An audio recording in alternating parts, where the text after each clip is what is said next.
Hello दोस्तों, एक बार फिर से हमारे यूट्यूब चैनल यूनिक पॉइंट पर आप सभी का दिल खोल कर स्वागत है।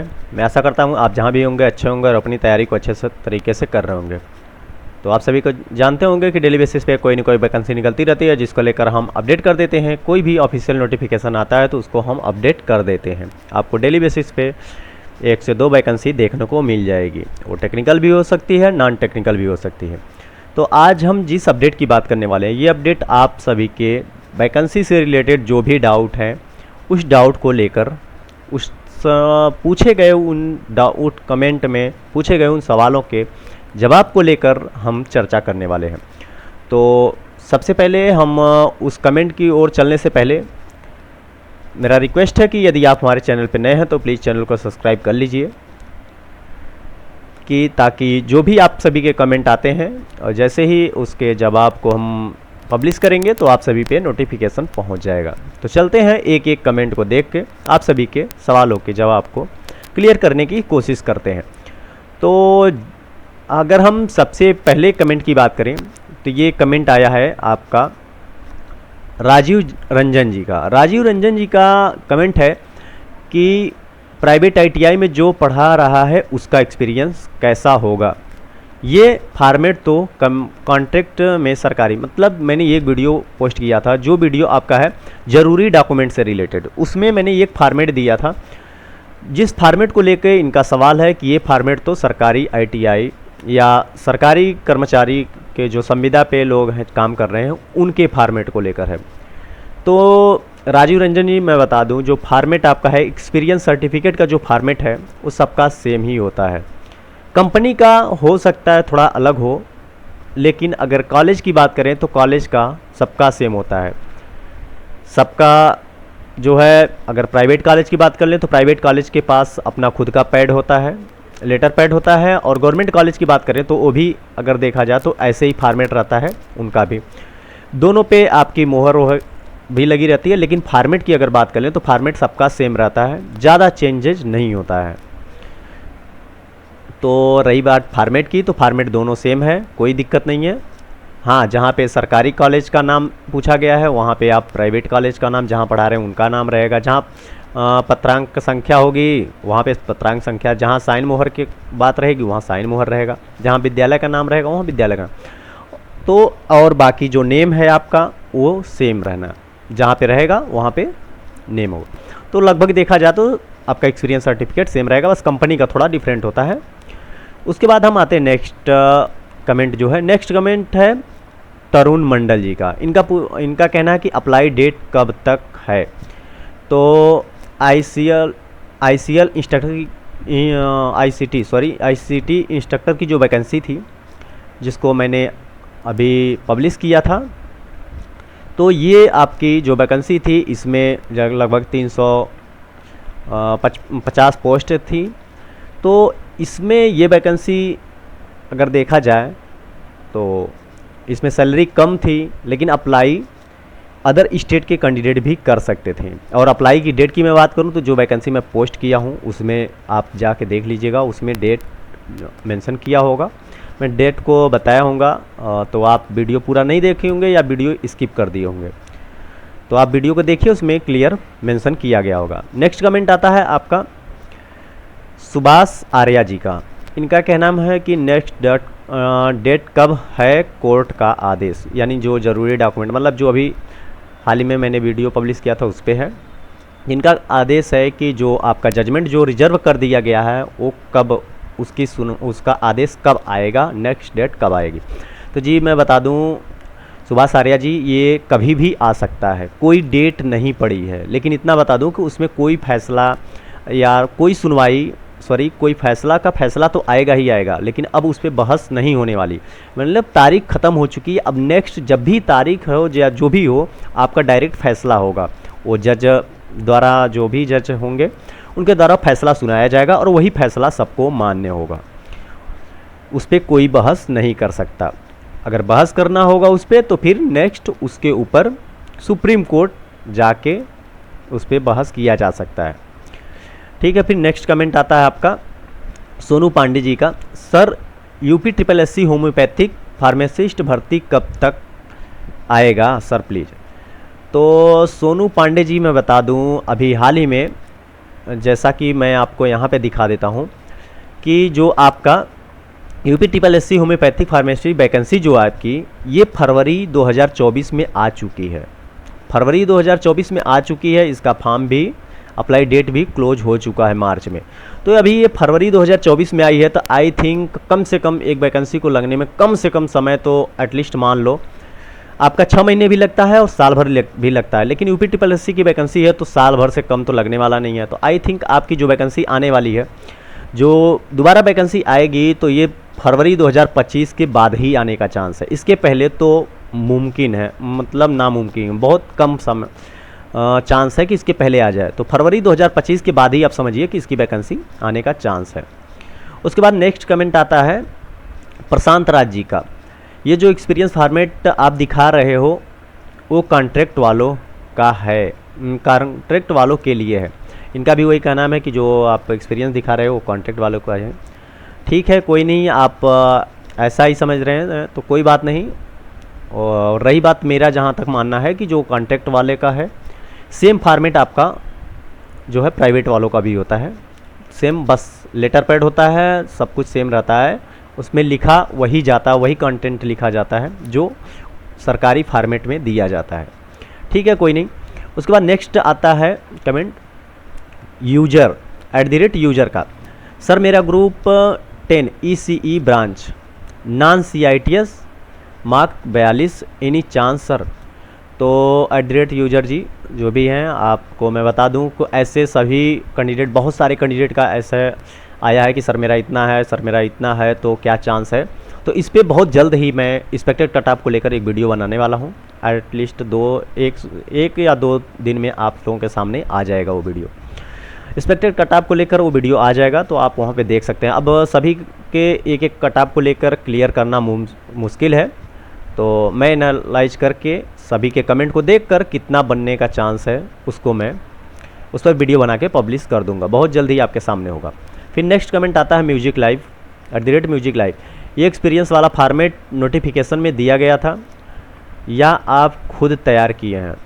तो भाई साहब म्यूजिक लाइव मैं कोई फॉर्मेट नहीं तैयार किया हूँ, ये आपके नोटिफिकेशन में मिल जाएगा। आप उसकी ऑफिशियल वेबसाइट पे, BTSC की ऑफिशियल वेबसाइट पे जाएंगे, जहाँ से आपने वैकेंसी को भरा था, जहाँ से आपने अप्लाई किया था, उसके नोटिफिकेशन में आप जाएंगे तो आपको ये फॉर्मेट देखने को मिल जाएगा। वहाँ पे ये फॉर्मेट मेंशन किया गया है, तो नोटिफिकेशन में आप जाके भी देख सकते हैं।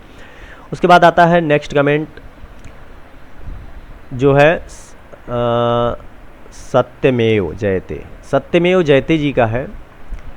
ये तो ITI वाला फॉर्मेट है, मतलब सबका ये कहना है ये ITI वाला फॉर्मेट है। तो जी हाँ, ITI वाला फॉर्मेट ही तो लगेगा भाई साहब। डिप्लोमा का अलग फॉर्मेट नहीं रहेगा, बीटेक का अलग फॉर्मेट नहीं रहेगा। अगर आपने ITI में टीचिंग किया है तो ITI का ही फॉर्मेट लगेगा। और दूसरी चीज़, अगर आप कंपनी में जॉब किए हैं, कंपनी का एक्सपीरियंस है, तो कंपनी के अकॉर्डिंग वो कंपनी खुद बना के देगी। तो उसके बाद सत्यमेव जयते जी का फिर एक डाउट्स है जो ICTMS trade category backward class CITS माई स्कोर आफ्टर कट ऑफ इतना है, क्या मेरा हो सकता है? तो मैं सत्यमेव जयते जी मैं फिर आपसे बता दूं कि मैं बहुत जल्द ही एक्सपेक्टेड कट ऑफ को लेकर वीडियो लाने वाला हूं। तो आप वहाँ से क्लियर कर सकते हैं, 2-1 दिन वेट कर लीजिए, आपके सामने वीडियो आ जाएगी। फिर नेक्स्ट कमेंट आता है राजीव कुमार जी का। अदर स्टेट का डोमिसाइल नहीं लगता, ये इनका है ज़रूरी डॉक्यूमेंट लिस्ट के हिसाब से। मैंने जो बताया था उसमें कि अदर स्टेट का डोमिसाइल सर्टिफिकेट लगेगा, तो इन्होंने बताया कि अदर स्टेट का डोमिसाइल सर्टिफिकेट नहीं लगता है। तो राजीव कुमार जी आप अपने हिसाब से थोड़ा सा सोचिएगा कि अगर अदर स्टेट का डोमिसाइल सर्टिफिकेट नहीं लगेगा तो BTSC को कैसे पता चलेगा कि ये स्टूडेंट अदर स्टेट का है।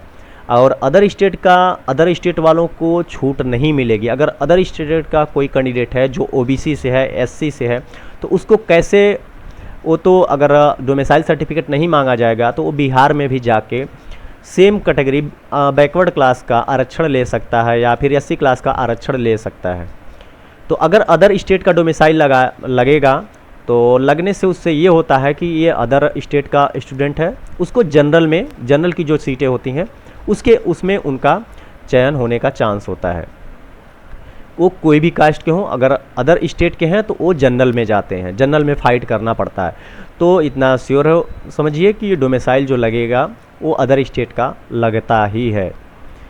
ठीक है, ये फिर आलोक पांडे जी बताए हैं, लगता है भाई। फिर इनका ये आपस में ही लोग बात कर रहे हैं, क्यों भाई आपको छूट मिलेगा डोमिसाइल का। ये छूट तो नहीं मिलेगा, अगर वो डोमिसाइल नहीं लगता तो शायद छूट मिल जाता बाई चांस। उसके बाद नेक्स्ट कमेंट आता है, ये आता है गोविंद कुमार मेहता। इनका कहना है कि कब आएगा स्कोर कार्ड। तो गोविंद कुमार मेहता जी, मैं आपको बता दूं कि स्कोर कार्ड तभी आएगा जब आपका जो जजमेंट रिजर्व किया गया है वो जजमेंट जैसे ही क्लियर हो जाएगा, आपका स्कोर कार्ड जारी हो जाएगा। तो आप ये मान के चलिए कि ये जो मई महीना चल रहा है, मई महीना के लास्ट में या जून महीने के फर्स्ट में आपका स्कोर कार्ड जारी कर दिया जाएगा। इसी बीच में चुनाव है, तो चुनाव को लेके भी काफ़ी दिक्कतें हो रही हैं, जिसके चलते सभी अधिकारी बिजी हैं चुनाव को लेकर, जिसके चलते आपके रिजल्ट होने में थोड़ा देरी है। और उसके साथ साथ केस का भी इशू है, जिसके चलते रिजल्ट थोड़ा देर हो रहा है। उसके बाद नेक्स्ट आता है @सत्या। इनका कहना है कि ग्रुप फर्स्ट में क्या कट ऑफ हो सकता है ओवरऑल। तो @सत्या जी, मैं फिर बता दूं आपको कि आपका जो है एक्सपेक्टेड कट ऑफ को लेकर एक नया वीडियो जस्ट ही बहुत जल्द पब्लिश करने वाला हूं, तो उसमें आपको क्लियर बता दूंगा कि कितना कट ऑफ जाने का चांस है। उसके बाद नेक्स्ट कमेंट आता है दिनेश सिंह जी का। इनका कहना है कि अदर स्टेट वाले भी भर सकते हैं क्या। ये ITI इंस्ट्रक्टर की जो वैकेंसी है, और आई थिंक ये उड़ीसा की वैकेंसी है। तो उड़ीसा की वैकेंसी है, तो उड़ीसा की वैकेंसी में मैं बता दूं अदर स्टेट भर सकता है जी, बिल्कुल भर सकता है, लेकिन उसका या तो हाई स्कूल या तो इंटर यानी 10वीं 12वीं या कोई भी ऐसी स्टडी जो है उसकी उड़िया में होनी चाहिए। मतलब उड़िया उसको अच्छे से आनी चाहिए। उड़ीसा में जो वैकेंसी निकाली गई है उसमें उड़िया लैंग्वेज मांगा गया है, उड़िया लैंग्वेज प्रॉपर आनी चाहिए। और कोई भी आपकी चाहे वो 10वीं हो चाहे 12वीं, आपकी उड़िया लैंग्वेज में होना चाहिए, उड़िया लैंग्वेज में आप पढ़े हुए हों। नेक्स्ट कमेंट आता है कि अभय कुमार गुप्ता जी का, कि डिप्लोमा ओवरऑल 62%, फिटर में एनी चांस अदर स्टेट। तो मैं बता दूं कि बहुत जल्दी आपके सामने वीडियो पब्लिश होगा एक्सपेक्टेड कट ऑफ को लेकर, वहाँ पे क्लियर हो जाएगा आपको। उसके बाद आता है मदन कुमार जी का, कि क्यों गलत न्यूज़ देते रहते हो। इनका कहना है मदन कुमार जी का कि ये कमेंट किए हैं आपका UPSC ITI इंस्ट्रक्टर आंसर की जारी, फाइनल आंसर की ये है, अपना स्कोर कार्ड चेक करें। तो इसमें अब भाई साहब मदन कुमार जी, मैं बता दूं कि आपको इसमें गलत क्या लगा, किस बात को लेके आप ऐसा कमेंट किए, गलत क्यों न्यूज़ देते रहते हो। आपको गलत न्यूज़ लग रहा है। फाइनल आंसर की आई है, जिसको मैंने पब्लिश कर दिया, और पब्लिश करने के बाद मैंने ये यहाँ पे मेंशन किया कि अपना स्कोर चेक कर लो। तो भाई साहब ये आप इतना समझ लो कि जब आपके पास फाइनल आंसर की है, अब आंसर की तो चेंज होने वाली नहीं है। जब फाइनल आंसर की आपको मिल जाती है, आपने पेपर भी दिया, तो आप फाइनल आंसर की से अपने स्कोर को क्या चेक नहीं कर सकते। अगर आपका फाइनल आंसर की से आप मिला सकते हैं, आप इतना पढ़े होंगे तो आपको पता होगा कि हाँ मेरा निगेटिव मार्किंग कितना है, कितना कट के मेरा फाइनल स्कोर कितना जा सकता है। तो आप इतना तो चेक कर ही सकते हैं। कोई नहीं, वो तो आपकी मर्जी है, वो कमेंट तो आते रहते हैं। ठीक है, जैसा भी आपने किया अच्छा ही किया, कोई दिक्कत नहीं है। तो अगर आपकी नज़र में ये हो कि फाइनल आंसर की अगर आई है उसको पब्लिश कर दिया तो ये गलत न्यूज़ है, तो कोई नहीं, जिसके लिए अच्छा है उसके लिए अच्छा है, जिसके लिए गलत है उसके लिए गलत है, कोई नहीं। ठीक है, फिर नेक्स्ट कमेंट आता है मनीष कुमार दास जी का। इनका कहना है कि thank you so much for giving best information. Manish Kumar ji, धन्यवाद आपको भी। फिर उसके बाद नेक्स्ट कमेंट आता है आपका प्रशांत राज जी का। इनका कहना है कि कोई जानकारी नहीं है, बस वीडियो बना देना है, कोर्ट जाओ, डेट पर फिर डिटेल बताओ। मैंने जो बिहार ITI इंस्ट्रक्टर का जो अपडेट दिया था, जो उसकी तारीख लगी थी, उसके बारे में जो मैंने बताया था, उसमें उस पर इनका कहना है कि आप कोर्ट जाओ, कोर्ट जाने के बाद वहाँ पे देखो क्या होता है, उसके बाद आप वीडियो बनाओ। तो प्रशांत राज जी, मैं बता दूं कि इतना कोई भी पर्सन इतना खाली, किसी पर्सन के पास इतना खाली टाइम नहीं होता है कि वो कोर्ट जाए और उस पर सुने और उसके बाद वीडियो बनाए। आप भी होंगे, आप भी पढ़ते होंगे या फिर कुछ तो करते होंगे, या जॉब करते होंगे या पढ़ाते होंगे, कुछ भी तो आप करते होंगे। आपके पास भी, अगर आपके पास खाली इतना टाइम है तो आप जा सकते हो। और रही बात वीडियो की, तो मेरा काम है, मैं अपडेट देता हूँ। अब अगर आपको अच्छा शायद ना लगे, हो सकता है कि आपको अच्छा ना लगे, तो इसके लिए मैं क्षमा चाहता हूँ। कोई नहीं, जैसी आपकी मर्ज़ी। उसके बाद नेक्स्ट कमेंट आता है कि सर राजस्थान वैकेंसी पर जो केस के बारे में पूरी जानकारी देवें। तो case, CES case, I think case ही होना चाहिए। तो मैं बता दूं माया देवी जी, आपका जो कमेंट आया है कि राजस्थान वैकेंसी में, तो राजस्थान ITI इंस्ट्रक्टर, अगर ITI इंस्ट्रक्टर पे आपने कमेंट किया तो I think Rajasthan ITI instructor को लेकर ही होगा आपका कमेंट। तो मैं बता दूं राजस्थान ITI इंस्ट्रक्टर पे की जो वैकेंसी निकाली गई है अभी हाल ही में, उसका लगभग 13 मार्च के आसपास ही उसकी 13 मार्च या अप्रैल में उसकी लास्ट डेट थी 13, या फिर आई थिंक अभी लास्ट डेट अभी जल्दी बीती है। तो उसमें कोई आपकी केस वोस नहीं हुई है। बस हाँ, उसमें गवर्नमेंट द्वारा, राजस्थान गवर्नमेंट द्वारा एक नोटिस निकाला गया था कि जितने लोग फर्जी फॉर्म भरे हैं, जितने लोग फर्जी डिग्री लगा के फॉर्म भरे हैं, फर्जी सर्टिफिकेट लगा के फॉर्म भरे हैं, वो अपना फॉर्म वापस ले लें, अदरवाइज उनके ऊपर कानूनी कार्रवाई की जाएगी। तो बहुत लोगों ने अपने फॉर्म को वापस लिया, और जो भी कैंडिडेट अगर फॉर्म वापस नहीं लिए हैं और फर्जी डिग्री लगाएं, फर्जी मार्कशीट लगाएं, तो डॉक्यूमेंट वेरिफिकेशन के टाइम उनको पकड़ा जाएगा और उनके ऊपर कार्यवाही की जाएगी। ऐसा राजस्थान गवर्नमेंट द्वारा नोटिफिकेशन निकाला गया था। फिर उसके बाद कमेंट आता है रविंद्र पटेल जी का। इनका कहना है कि सिविल इंजीनियरिंग में कोई भी है, तो UP-SSC के जो फाइनल आंसर की है उस टाइम इन्होंने पूछा है। मुझे लगता है कि ये बच्चों से पूछा गया है कि कोई सिविल इंजीनियरिंग में भी कोई पेपर दिया है, ऐसा उनका कहना है। उसके बाद नेक्स्ट कमेंट आता है कि सत्यमेव जयते का फिर कमेंट आता है, एक और नया डेट होगा। इनका कहना है जो पटना हाई कोर्ट का जो पहले मैंने वीडियो पब्लिश किया था, बहुत पहले 5-6 दिन पहले, 5 दिन पहले का वीडियो है ये, उस पर इनका कहना आता है कि एक नया डेट और होगा। आई थिंक ये 10 तारीख का न्यूज़ है। 10 तारीख के न्यूज़ के 10 तारीख को जो केस लगी थी उस पर इनका कहना था कि एक और नया डेट आएगा। तो नया डेट तो नहीं आने का चांस है, अब तो फैसला रिजर्व हो चुका है, तो फैसला आपका नई डेट पे का फैसला ही आपका आ जाएगा।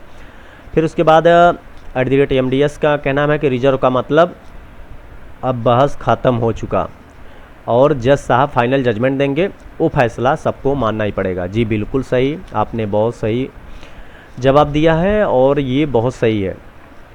रिजर्व का मतलब यही होता है कि बहस ख़त्म हो चुका, अब कोई भी बहस करने की ज़रूरत नहीं है। अब जो भी फैसला होगा वो जज साहब द्वारा फैसला सुनाया जाएगा और वही सबको मानना होगा।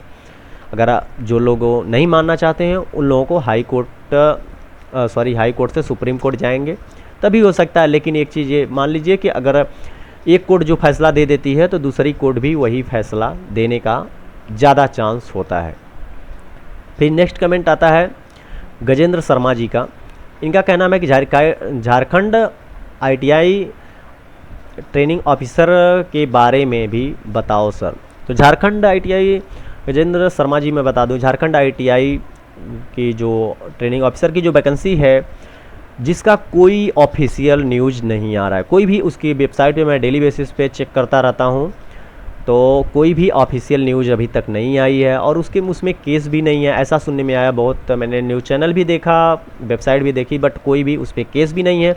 लेकिन वैकेंसी अगर रुकी है तो क्यों रुकी है, तो उसके पीछे बस मुझे जहाँ तक लगता है एक ही रीज़न है कि वो आपका चुनाव को लेकर है। जब चुनाव ख़त्म होगा उसके बाद ही कोई फैसला आने का चांस है, कोई भी अपडेट आने का चांस चुनाव के बाद ही होगा, क्योंकि डेली बेसिस पे उसकी वेबसाइट पे चेक करते रहते हैं, ऑफिशियल साइट पे चेक करते हैं, लेकिन कोई भी न्यूज़ नहीं मिलता है, कोई भी न्यूज़ नहीं आता है। तो मान के चलिए कि चुनाव के बाद ही आपका जो रिजल्ट है या अपडेट आने का चांस है। उसके बाद नेक्स्ट कमेंट आता है माया देवी जी का फिर आता है कि राजस्थान कोर्ट केस पर वीडियो बनावे। ये कोर्ट केस के वीडियो बनावे के समय तो वही है, तो लेकिन कोर्ट में तो ऐसा कोई मैटर नहीं चल रहा है। आई थिंक अगर चल रहा होगा तो मुझे पता नहीं है, मैं कोशिश करूँगा अगर ऐसा कुछ होगा तो मैं बहुत जल्दी उसको अपडेट कर दूँगा। फिर उसके बाद आता है आरपी यादव जी का, मेरा टोटल जोड़कर 67 आ रहा है, फीटर ट्रेड है, हो जाएगा। तो आरपी यादव जी मैं आपको फिर से बता दूं कि बहुत जल्द ही एक्सपेक्टेड कट ऑफ को लेकर मैं वीडियो बना दूंगा, आपको क्लियर हो जाएगा। और रही बात, ज़्यादा परेशान होने की ज़रूरत नहीं है, रिजल्ट तो आएगा ही आएगा, आपका जितना भी बन रहा है उतना ही बनेगा, उसमें कोई चेंजेज होने के चांस नहीं है। हाँ, डॉक्यूमेंट के अगर आपको थोड़ा सा भी है तो आप डॉक्यूमेंट को रेडी रखिए, कभी भी स्कोर कार्ड जब भी आएगा, आने के बाद आपका वो डॉक्यूमेंट वेरिफिकेशन के लिए बुला लिया जाएगा। तो ये आप सभी के डाउट्स हुए, इसमें बहुत सारे डाउट्स आए हैं जो रिजल्ट को लेकर हैं और रिजल्ट में उनके कट ऑफ को लेकर है। बच्चे अपने नंबर को भी दिए हैं कि इतना मेरा कट ऑफ आया है, ओवरऑल इतना आया है, तो कितना कट ऑफ जाएगी, तो उसके विषय में बहुत जल्द ही मैं एक्सपेक्टेड कट ऑफ को लेकर वीडियो बना दूंगा। तो ये वीडियो यदि आपको पसंद आए तो एक लाइक ज़रूर करिए। मिलते हैं कुछ ऐसी नई वीडियो के साथ।